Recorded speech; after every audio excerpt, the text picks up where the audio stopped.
Try nation সিরিজের ফাইনালে south আফ্রিকাকে 33 রানে হারিয়ে ট্রফি জিতেছে বাংলাদেশের যুবারা। বিশ্বকাপের প্রস্তুতির অংশ হিসেবে জিম্বাবুয়েতে ট্রাই নেশন সিরিজে খেলেছে বাংলাদেশ আন্ডার-19 টিম, যেখানে সাউথ আফ্রিকা বাংলাদেশের পাশাপাশি জিম্বাবুয়ে খেলেছে।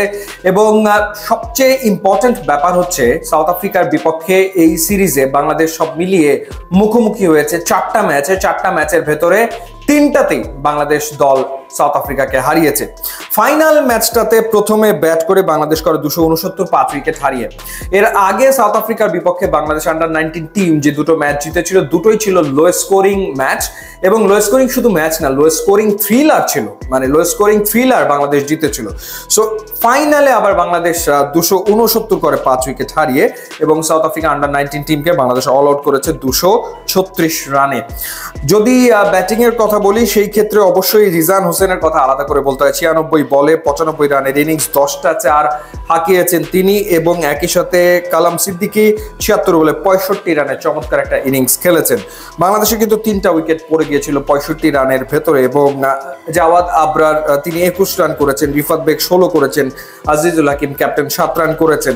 সো টপ অর্ডার কিন্তু রান করতে ব্যর্থ হয় এবং 65 রানে 3 উইকেট পড়ে যাওয়ার পর এই দুই ব্যাটার মিলে, অর্থাৎ কালাম সিদ্দিকী এবং রিজান হোসেন মিলে তারা অলমোস্ট প্রায় 120 রানের মতো একটা পার্টনারশিপ করেছেন। এবং পরের দিকে মোহাম্মদ আবদুল্লাহ 29 বলে 38 রান করেন। এবং সামিউন বশির মূলত আসলে এর আগে যে দুটো ম্যাচ বাংলাদেশ সাউথ আফ্রিকার বিপক্ষে জিতেছে, সে দুটো ম্যাচ তিনিই জিতিয়েছিলেন তার অলরাউন্ড পারফরমেন্স দিয়ে। তিনি 8 বলে 13 রান করেছেন। সো 269 5 উইকেটে তোলার পর যখন সাউথ আফ্রিকা ব্যাট করতে নামে, সেখানেও রিজান হোসেনের বোলিং এর আমরা ম্যাজিক দেখতে পাই। 8.4 ওভার বল করে 34 রানে 5 উইকেট তিনি নিয়েছেন। So almost century plus 5 wicket হতেই পারতো, যদি না তিনি আসলে আনফরচুনেটলি 95 রানের মাথায় রান আউট না হয়ে যেতেন, তাহলে সেঞ্চুরি প্লাস 5 উইকেট এই কীর্তিটা তিনি গড়তে পারতেন। তবে এই টিমটার যেই জায়গাটা আমার কাছে খুব স্ট্রং মনে হচ্ছে, সেটা হচ্ছে নাম্বার অফ অলরাউন্ডার্স। এই দলে বেশ কয়েকজন প্রতিভাবান দুর্দান্ত অলরাউন্ডার রয়েছেন।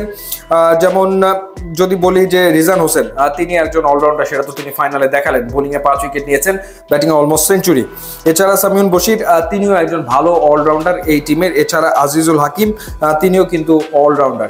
সো নাম্বার অফ অলরাউন্ডার্সের সংখ্যা এই দলটাতে বেশি এবং তারা আইদার ব্যাটে কন্ট্রিবিউট করেন অথবা বলে কন্ট্রিবিউট করেন। সো ডেফিনেটলি সম্ভাবনাময় একটা দল এবং এই দলটার পক্ষে আন্ডার-19 ওয়ার্ল্ড কাপে ভালো করার বিশাল সম্ভাবনা তো রয়েছে বটেই। একই সাথে এই দলের ক্রিকেটাররা আগামী 5 বছরের ভেতরে হয়তো ধারাবাহিকতা ধরে রেখে জাতীয় দলে অনেকে জায়গা করে নিতে পারে বলে মনে হচ্ছে। এখন বাকিটা ডিপেন্ড করবে যে এই প্লেয়াররা তারা আসলে কিভাবে করে পরবর্তী সময় তাদের ক্যারিয়ার বিল্ড আপ করছে, সেই দিকটার দিকেই আসলে মূলত চোখ রাখতে হবে, লক্ষ্য রাখতে হবে যে তারা ঢাকা প্রিমিয়ার লিগে খেলার সুযোগ পাচ্ছে কিনা, তারা বিপিএল এ পারফর্ম করতে পারছে কিনা। কারণ এর আগে আমরা দেখেছি অনেকে আন্ডার-19 টিমে ভালো করার পরেও বিপিএল এ সেভাবে ভালো করতে পারেনি বা ঢাকা প্রিমিয়ার লিগ ক্রিকেটে সেভাবে আলো ছড়াতে পারেনি। সো এই টিমের প্লেয়াররা যেভাবে এখন পারফর্ম করছে, সেভাবে যদি তারা ডোমেস্টিক সার্কিটে 3, 4, 5 বছর ধরে সেভাবে পারফর্ম করতে পারে, তখন তারা হয়তোবা ন্যাশনাল কল পাবে এবং তখন আসলে ন্যাশনাল টিমকে সার্ভ করতে পারবে, যেটাই আসলে মূল লক্ষ্য এই আন্ডার-19 টিমকে ডেভেলপ করার। ইউটিউব ইনস্টাগ্রাম লিঙ্ক আছে, আপনারা যোগ দিলে খুবই খুশি হবো। And thanks for watching.